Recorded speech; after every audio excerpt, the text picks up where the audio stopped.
It's Dana, and welcome back to day 5 of the Valentine's Day card series. I cannot believe we're already at day 5, but here we go. So today I'm going to be playing with some alcohol inks. These are some alcohol inks from Brea Reese, and I'm also going to be using the Pinata gold alcohol ink. This is my favorite gold alcohol ink. And I'm also going to be using some 91% alcohol, which I have in this fine tip applicator bottle. You're also going to need some gloves because I don't want to get my hands all messed up. These gloves have been used and I continuously use them. I'm also going to be using some of this craft plastic. This is an opaque white. It's 200 GSM, so it's a little bit thicker than some of the other alcohol papers out there. And let's go ahead and get started. I went ahead and I trimmed this down to a 6x6 size because the paper comes in a 12x12 inch. So I just cut down a panel because I know I'm going to be trimming this down later. Now I don't throw away my rubber gloves when I use them. I wait until they almost fall apart and then I'll go ahead and trash them. So you can see I have pink on these, and that's because I used them prior on a pink project. So I went ahead and placed down some of that alcohol, and now I'm coming in and I'm building up my color. So I'm using a beautiful red, and I am going to start off in the beginning by placing some of that gold in there. Just a little bit, just to get this kind of moving. Now you will see that I end up putting a lot of color on this panel, and there's a reason why I'm doing this. But I first want to get down like a nice base coat of color. And I'm just tilting that back and forth, getting that ink moving. I'm trying to kind of just keep towards the center right now, just to get a nice flow. And as I get that to start to flow, I'm going to add in some more of that red just along the edges. And then I'm also going to push that color side to side, and I will come back in with a little bit more of that alcohol. Again, towards the outside of it, just to keep moving that color towards the inside of this panel.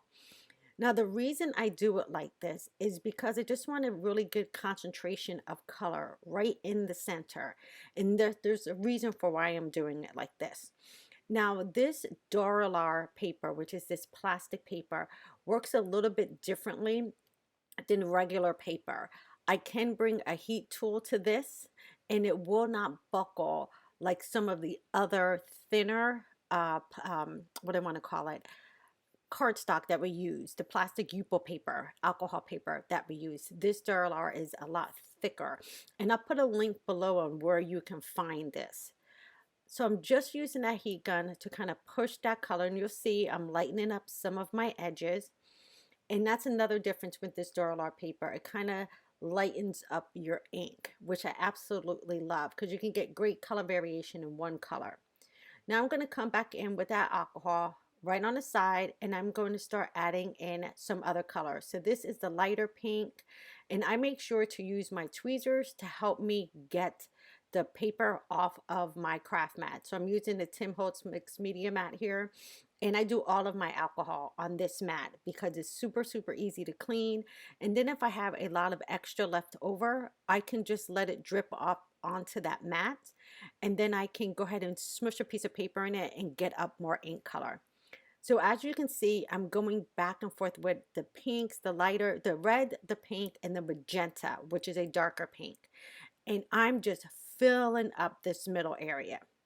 Now I'm going to come back in with that heat tool and kind of blow it back and forth. I love adding the gold every single time I add color because it really gives me that gold speckly flakes everywhere.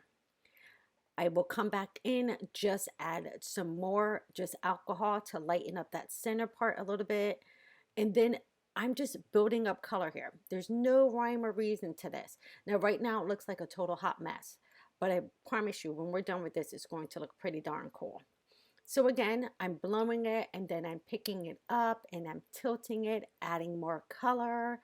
Now, sometimes when you're working with alcohol inks, you feel like, oh my God, I don't like this, but don't get rid of them. You can always cut down certain areas of your alcohol ink panels and use them for embellishments on your cards or sentiments. So now I have like this river running down the middle of my card, which I absolutely love, this little look. And now I'm going to come in with that gold just around the edges. And I'm just going to use the tip of my finger just to spread that. So I have like a gold little edge around this. Now remember, you can totally use your fingers. You can use other tools. You know, God gave us 10, so you might as well use one of them when you're crafting. And I'm just spreading out that gold because I want a nice little golden edge on this. And you'll see why a little bit later in the card. So now I have this gold edge and I'm really liking this. So I'm going to go ahead and dry this just a little bit. Now, once I have this kind of tacky and not so wet, I'm going to use my Reese ink dauber kit. And this comes with several little discs. I'm using the rougher one. I'm going to add alcohol to that. And then I'm going to start dabbing up that color. And look at this really cool effect I'm getting on this. It's spreading out that color, but it's lifting some of that red. So I'm getting those pinky undertones. And I love using these tools to add texture. So I'm just very lightly dabbing. I'm going to get some larger veins in there. But as you can see, it's giving me a lot of more color variation that I wouldn't necessarily have gotten. So I dabbed some of that off with a baby wipe, and then I'm going to come back in and start drying it. And you're going to see how this lightens up. And I'm getting multiple shades of pink, light pink, that really showing that magenta coming through. And then I'm still having those deep areas, thicker veins of red. And look how gorgeous this is. I love that I can get like those little wispy circles in the center, and then I get these really harsh lines. It's a great way to blend out your inks. Now this is set aside to dry, but I do want to make sure it's really dry. So I'm using my blow dryer, and I have a cold or cool button on this. So I'm going to press that cool button, turn it on a low setting, and go ahead and dry this back a little bit more. It's a little tacky, but I don't have the patience, so I just grab my heat gun, or my blow dryer rather, and just heat this up or cool it down because I'm using coal. And then I can set this, and then I can go ahead and start working. So once I do that, now this is set into the paper. And I want to die cut this out. So I'm using the A2 layer dies from Waffle Flower.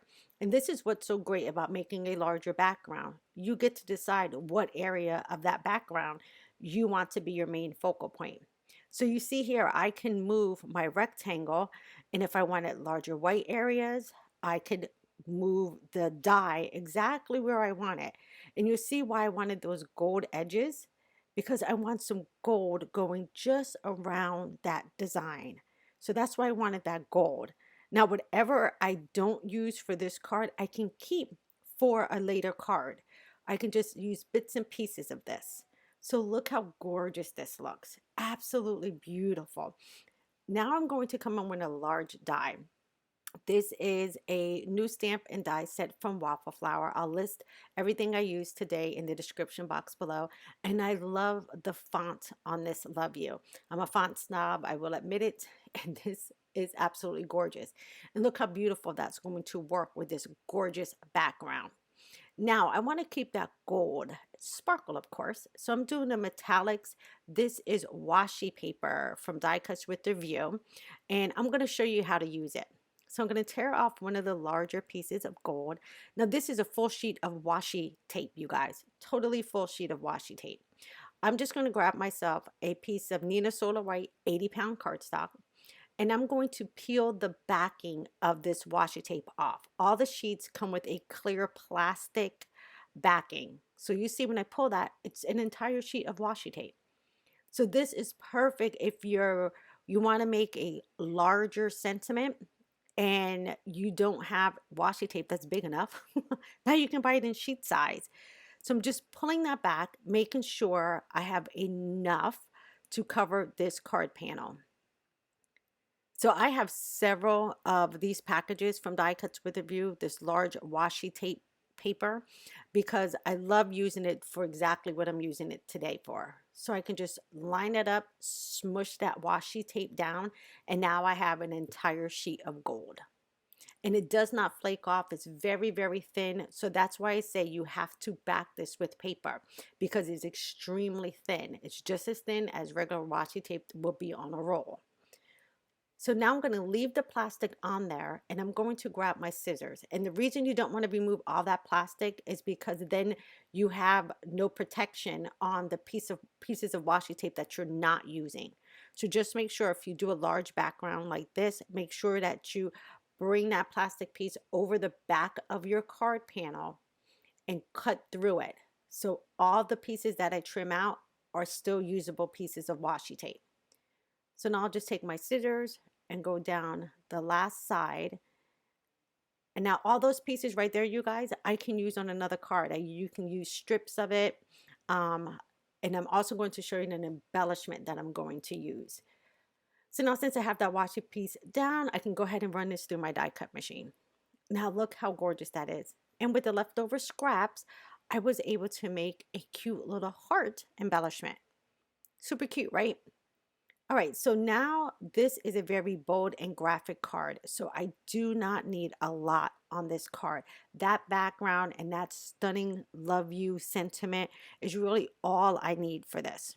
So I am using my Ultra Bond glue. And since this alcohol ink background is going to take up my entire card panel, I went ahead and put the adhesive directly on the card panel instead of on the alcohol piece, because then I would have to flip the alcohol piece over. So now I can gently press it down and look how gorgeous that looks. Oh my God, it's so stunning. Was such an easy card to make too. Now with that love you, I did cut it out several times and beefed it up. So this is 3 layers. And now I'm going to use that Ultra Bond glue again. And I'm not adding a lot, just a little bit here or there because I don't want that glue residue to get all over the back of my alcohol ink background. Now since I have that done, I can flip that over and look how gorgeous this card is. Oh my God, I can see this card in so many colors with that beautiful love you right on the front of it. So I'm going to slide that down in place. And I left myself a little corner right underneath the O and the U to place down my heart. Now that heart as well has a piece of white cardstock behind that washi tape. Did the same thing that I did with the love you on this piece as well. And then I can go ahead and pop that down in the corner. And what a stunning card we have made. If you haven't been using those alcohol inks in your stash, get busy making some cards. So here's the card. I want to thank you guys for all your comments. Please make sure if you're inspired to go ahead and subscribe and hit that bell so be notified when my next video is up. Have a great day, everybody, and I will see you guys soon in another video. Take care. Bye-bye.